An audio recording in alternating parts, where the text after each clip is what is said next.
সম্প্রতি এখন সংসদ সদস্যকে ঘিরে একটি ভিডিও সামাজিক যোগাযোগ মাধ্যমে ব্যাপকভাবে ছড়িয়ে পড়েছে। তিনি বিভিন্ন পক্ষ থেকে ভিন্ন ভিন্ন বক্তব্য এসেছে।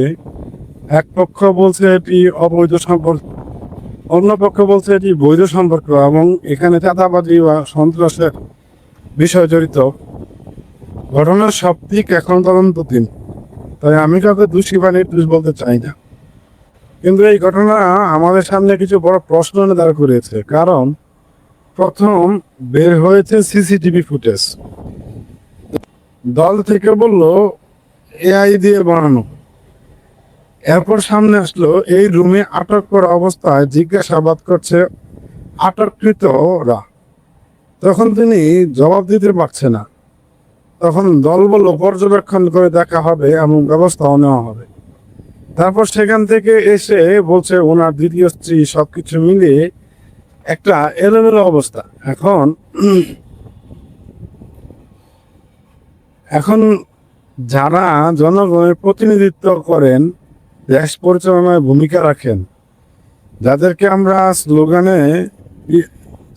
স্লোগানে বলি অমুক ভাইয়ের চরিত্র ফুলের মতো পবিত্র, তাহলে সেই স্লোগান কতটুকু যৌক্তিক? নাকি দলকানা হয়ে দলের বা ব্যক্তির ছামছামি করতে একজন চরিত্রহীন ব্যক্তিকে ফুলের মতো চরিত্রবান বানাচ্ছি?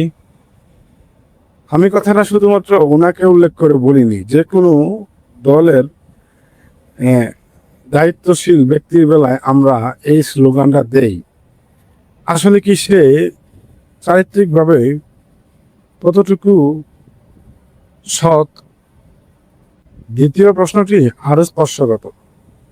উনি দাবি করেছেন এটা ওনার স্ত্রী, কিন্তু একটি অনুসন্ধানী প্রতিবেদনে দাবি করা হয়েছে মেয়েটি এই বছরের একজন এসএসসি পরীক্ষার্থী, অর্থাৎ সম্ভবত নাবালিকা। তাহলে উনি একজন সাংসদ হয়ে নাবালিকাকেই বিয়ে করেছেন। আবার যদি নাবালিকা নাও হয়, ধরে নিলাম 80+, তাহলে প্রায় 55 বছর পার্থক্যে একটা ব্যক্তিকে কেন বিয়ে করেছে? কি কারণে? যে বয়সে মেয়েদের স্বপ্ন হয় সাদা ঘোড়ায় চড়ে কোনো এক টকবকে যুবক আসবে আমাকে বিয়ে করতে, সেখানে উনাকে কেন বিয়ে করলো? এখানে প্রশ্ন হতে পারে যে যাকে খুশি বিয়ে করতে পারে, সমস্যা কি? সমস্যা আমার কিছু না, আবার সমস্যা অনেক কিছু। সমস্যা হলো সামাজিক অবক্ষয়। সমাজের মানুষের উপর প্রভাব পড়তে পারে। একজন বয়স্ক ব্যক্তিকে বিয়ে করতেই পারে, কিন্তু বর্তমান সামাজিক প্রেক্ষাপটে এটা কতটুকু ভালো মনে করেন সেটা আপনাদের ব্যাপার। কারণ একজন শ্বশুর জামাইয়ের বয়স থেকে ছোট হয়ে গেলে সামাজিকভাবে তাকে কি ফেস করতে হবে সেটা শুধু ওই মানুষটাই জানে। সেখানে কেউ কেউ হয়তো নিজের ইচ্ছায় নিজের থেকে বড় ব্যক্তির কাছে তার মেয়েকে বিয়ে দিতেই পারে, কিন্তু যদি সেটা সমাজের অন্যান্যরা উৎসাহিত হয় যে টাকা ক্ষমতায় সব, তখন সেটা আর স্বাভাবিক থাকবে না।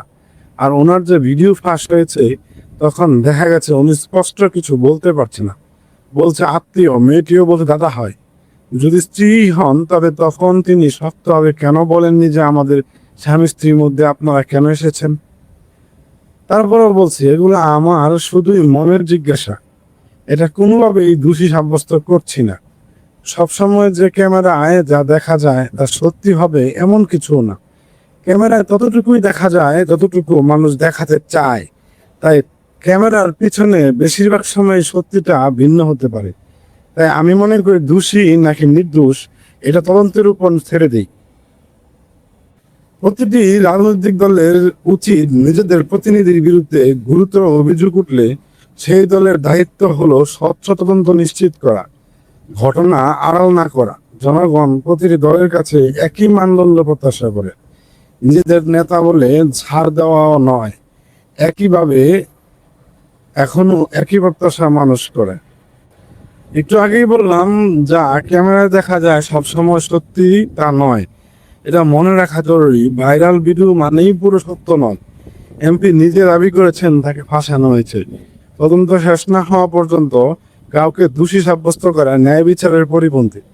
কিন্তু তদন্তটা যেন প্রভাবশালী পরিচয়ের কারণে চাপা পড়ে না যায়, সেটাও আমাদের নিশ্চিত করতে হবে। আমরা এমন একটা সমাজে চাই যেখানে ক্ষমতা কারো জন্য দায়মুক্তির সনদ না হয়, প্রতিটি অভিযোগের সুষ্ঠু নিরপেক্ষ তদন্ত হোক, এবং সবচেয়ে বেশি গুরুত্ব পাক সেই কিশোরী বা নারীর নিরাপত্তা, কল্যাণ, যাকে নিয়ে পুরো বিতর্ক রাজনৈতিক পরিচয় যেন কখনো ন্যায় বিচারের পথে বাধা না হয় দাঁড়ায়। আপনার কি মনে হয় এই ধরনের ঘটনা জবাবদিহিতা নিশ্চিত করতে আমাদের কি করণীয়? কমেন্টে জানান।